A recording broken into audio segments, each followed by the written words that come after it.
Hai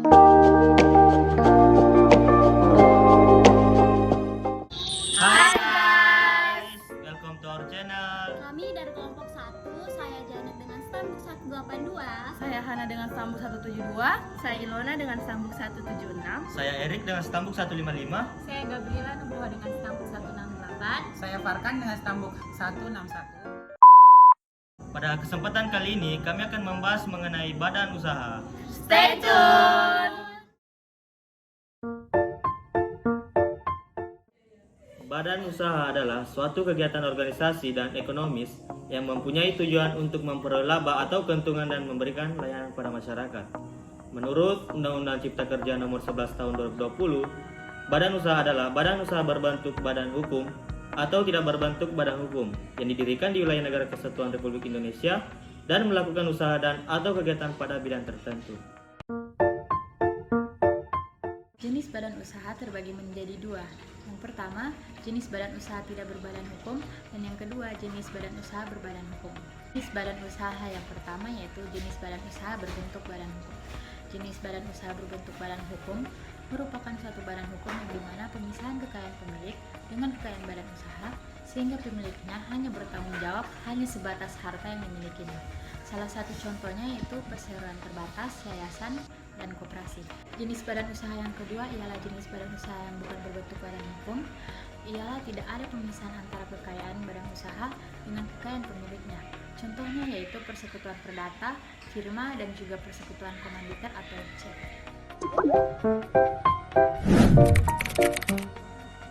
Ada 3 macam bentuk badan usaha yang berbadan hukum. Yang pertama, perseroan terbatas, di mana perseroan terbatas merupakan suatu persekutuan modal di mana pemegang saham dalam lembaga ini hanya bertanggung jawab sebatas saham yang dimilikinya dan tidak meliputi harta kekayaan pribadinya.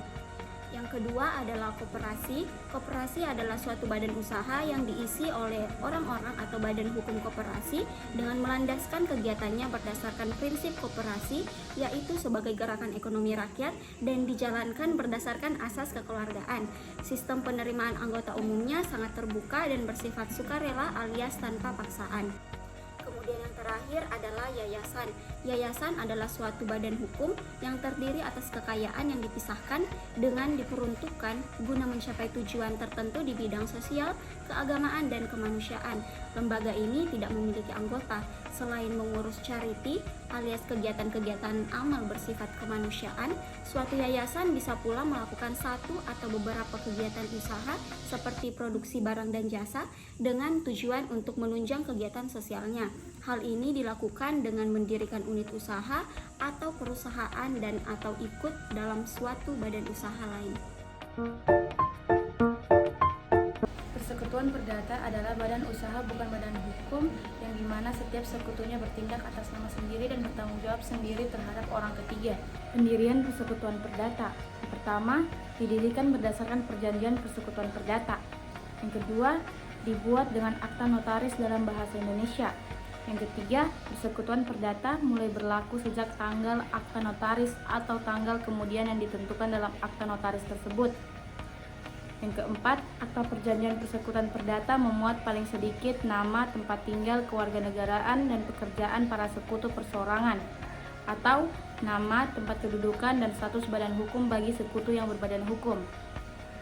Nama persekutuan, tempat kedudukan persekutuan, jangka waktu perjanjian persekutuan, kegiatan usaha persekutuan, pemasukan para sekutu, cara pembagian laba dan beban kerugian persekutuan, hak, kewajiban, dan tanggung jawab sekutu. Yang kelima, akta perjanjian persekutuan perdata yang menetapkan ketentuan bahwa satu sekutu tertentu tidak memperoleh bagian laba adalah batal karena hukum. Kedua, semua kerugian ditanggung oleh satu orang atau lebih sekutu adalah sah. Hak dan kewajiban sekutu. Yang pertama, setiap sekutu wajib memberikan pemasukan berupa uang, barang, tenaga, keahlian, dan atau klien. Yang kedua, pemasukan berupa barang harus disebut dengan jelas rincian dan nilainya.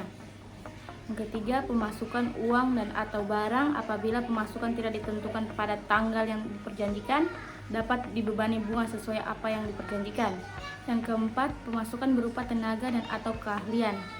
Persekutuan perdata bubar karena 1. jangka waktu berdirinya persekutuan telah berakhir. Yang kedua, diselesaikannya usaha yang menjadi tujuan persekutuan. Yang ketiga, musnahnya barang yang pemanfaatannya dimasukkan dalam persekutuan. Yang keempat, keluarnya seseorang sekutu atau lebih. Yang kelima, satu atau lebih sekutu meninggal dunia, pailit, atau berada dalam pengampuan. Keenam, kesepakatan para sekutu. Yang ketujuh, putusan hakim yang telah mempunyai kekuatan hukum tetap.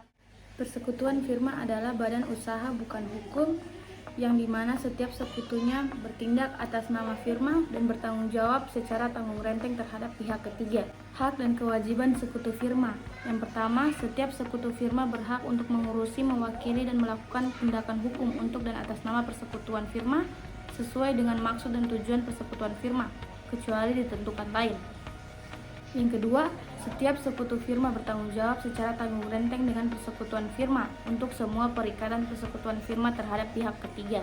Yang ketiga, setiap sekutu baru yang akan masuk dalam persekutuan firma harus mendapat persetujuan terlebih dahulu dari seluruh sekutu yang ada, kecuali ada kuasa dan atau ditentukan dalam perjanjian persekutuan firma bahwa kewenangan tersebut diberikan kepada beberapa sekutu.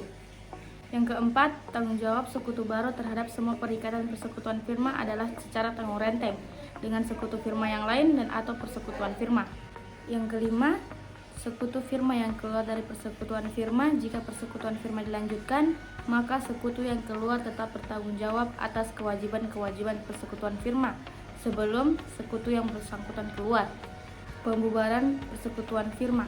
1. Persekutuan firma bubar karena A. Hal-hal yang diatur dalam perjanjian. B. Musnahnya barang atau diselesaikannya usaha yang menjadi tujuan persekutuan. C. Kesepakatan para sekutu. D. Keluarnya satu orang atau lebih. E. Putusan pengadilan yang membubarkan persekutuan firma dan telah mempunyai kekuatan hukum tetap. Yang kedua, pembubaran persekutuan firma harus dibuat dengan akta autentik di hadapan notaris dan diumumkan dalam surat kabar berbahasa Indonesia yang mempunyai peredaran nasional. Yang ketiga, persekutuan firma yang bubar harus dilikuidasi oleh para sekutu firma atau mengangkat pihak ketiga sebagai likuidator dan likuidator tersebut bertindak sebagai sekutu firma yang berkuasa penuh. Persekutuan komanditer atau komanditer Vennootschap. Persekutuan komanditer adalah persekutuan di antara dua pihak atau lebih dalam mendirikan suatu badan usaha. Badan usaha seperti ini terdiri dari pihak sekutu penyedia modal dan sekutu yang menjalankan perusahaan. Ciri-ciri persekutuan komanditer antara lain, yang pertama, terdiri dari dua pihak atau lebih, yaitu sekutu aktif atau komplementer dan sekutu pasif atau komanditer. Yang kedua, sekutu aktif berperan dalam mengelola perusahaan, sedangkan sekutu pasif tugasnya untuk menanamkan modal. Yang ketiga, hanya warga negara Indonesia yang boleh mendirikan persekutuan komanditer. Yang keempat, cenderung mudah dalam syarat pendiriannya. Dan yang kelima, yaitu tidak ada batas minimal dalam modal pendirian dan diakui secara sah atau legal. Ketentuan pasal 66 RUU mengatur bahwa persekutuan komanditer yang didirikan untuk jangka waktu terbatas sebelum jangka waktu tersebut lewat tidak dapat dituntut pembubarannya oleh seorang sekutu komanditer atau sekutu komplementer kecuali dengan alasan yang sah, yaitu sekutu komanditer atau komplementer tidak memenuhi kewajibannya atau sekutu komplementer sakit secara terus-menerus dan tidak mampu melaksanakan pekerjaannya atau alasan lain yang ditetapkan oleh pengadilan.